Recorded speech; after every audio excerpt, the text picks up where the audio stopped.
Wizara ya Ulinzi ya Kuwait imethibitisha kuwa shambulio la kombora lililotekelezwa na Iran limepiga jengo linalomilikiwa na kampuni ya China katika eneo la kaskazini mwa Kuwait na kusababisha kifo cha mfanyakazi mmoja pamoja na uharibifu mkubwa wa mali. Taarifa hiyo imeongeza wasiwasi kuhusu kuongezeka kwa athari za vita vinavyoendelea katika Mashariki ya Kati, huku mataifa ambayo hayakuwa mstari wa mbele katika mapigano yakianza kuguswa moja kwa moja na mashambulizi hayo.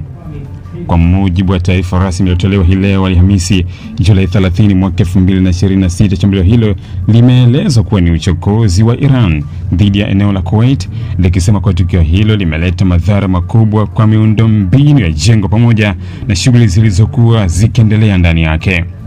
Kwa mujibu wa maelezo yaliyotolewa na mamlaka za Kuwait, kombora hilo liligonga moja kwa moja jengo ambalo linamilikiwa na kampuni ya China na kusababisha mlipuko mkubwa uliotikisa eneo lote.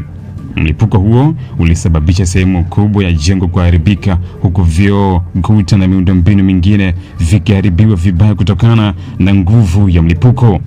Picha na taarifa za awali kutoka eneo la tukio zinaonyesha kuwa magari yaliyokuwa karibu na jengo hilo pia yalipata uharibifu, huku moshi mzito ukionekana ukifuka mara baada ya shambulio hilo. Vikosi vya zimamoto na uokoaji vilifika haraka eneo la tukio ili kudhibiti moto uliozuka na kuhakikisha kuna watu wengine waliokuwa wamekwama ndani ya mabaki ya jengo hilo. Mamlaka zimethibitisha kuwa mfanyakazi mmoja aliyekuwa ndani ya jengo hilo alipoteza maisha kutokana na athari za mlipuko huo. Hata hivyo, hadi sasa hazijatangaza rasmi kama kuna majeruhi wengine, huko operesheni ya ukaguzi na utafutaji ikiendelea ili kuhakikisha kuna watu waliobaki chini ya vifusi.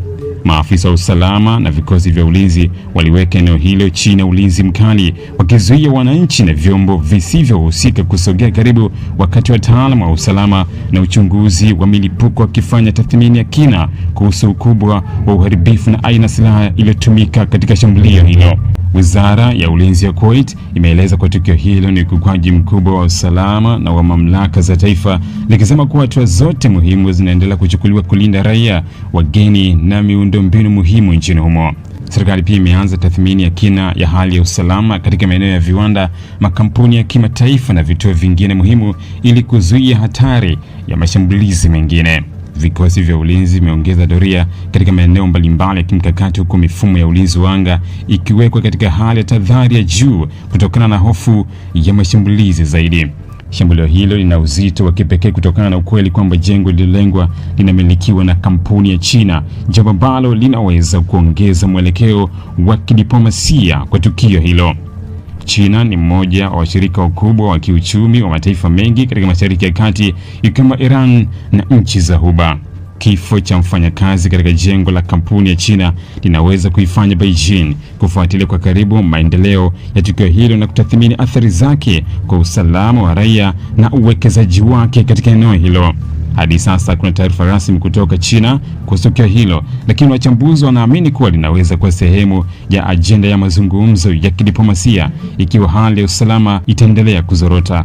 Mashambulizi hayo yanaongeza hofu kwamba mzozo wa kijeshi kati ya Iran na Marekani na washirika wao unaendelea kupanuka na kuathiri mataifa ambayo hapo awali hayakuwa yakilengwa moja kwa moja. Kwa muda mrefu Kuwait imekuwa ikijaribu kudumisha mshikamano wa tahadhari na kuhimiza suluhisho la kidiplomasia kwa migogoro ya kikanda. Hata hivyo, tukio hili linaonyesha kuwa hata mataifa ambayo yanajaribu kubaki nje ya mapigano yanaweza kuathiriwa na kuongezeka kwa mashambulizi ya makombora katika eneo la Ghuba. Wachambuzi wa masuala ya usalama wanaonya kuwa ikiwa mashambulizi kama haya yataendelea, yanaweza kuongeza hatari kwa usafirishaji wa mafuta, biashara ya kimataifa na uwekezaji wa kigeni katika eneo la Ghuba. Kuwait ni moja ya wazalishaji muhimu wa mafuta duniani na ongezeko la mashambulizi ndani ya mipaka yake linaweza kuongeza wasiwasi katika masoko ya kimataifa ya nishati. Aidha, makampuni mengi ya kimataifa yanayofanya kazi nchini humo yanaweza kulazimika kupitia upya hatua zao za kiusalama ili kulinda wafanyakazi na mali zao. Ili kuwa mwanafamilia bora wa Global TV, usisahau kusubscribe, like, kushare na kucomment.